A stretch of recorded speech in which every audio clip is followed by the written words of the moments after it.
Ulitin ko lang po ang sinabi ko last week sa sarili ko namang privilege speech.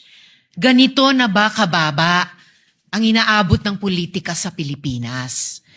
Na hanggang dito sa floor ay magbabatuhan tayo ng putik.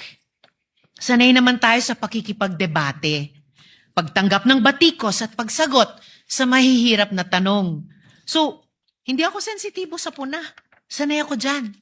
Pero, Madam President, ang pinakita po na video ay fake news. Hindi ko yan pwedeng hayaan kasama ng ating mga kasama na andyan na lang unchallenged. Delivering a privileged speech is not the same as having the privilege to have fake news entered into the official record as if it were evidence. The materials presented made serious claims about the intentions of fellow senators, including allegations about pursuing charter change without presenting proof sufficient to support those conclusions. Kung may alegasyon tungkol sa charter change, ipakita ang boto, panukala o aksyon. Huwag naman hahantong pa, gaya ni sinabi ng kasama natin, sa conspiracy theories.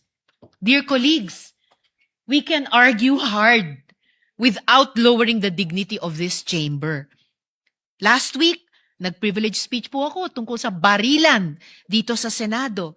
Napakarami pong nagsabing magtatanong sa akin pero wala naman ngayon. At ngayon, may bago na naman pong kwento. Ibang storya na naman po ang gusto ngayong linggo. Nakakahiya na, please. Araw-araw na lang bang ganito? Huwag naman sanang dumating ang araw na wala na tayong mukhang maiharap sa mga Pilipino.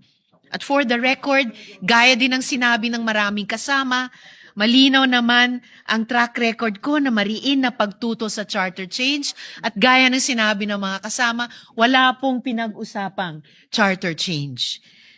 Muli, Madam President, for the record, sinusugundahan ko po ang motion. Salamat po.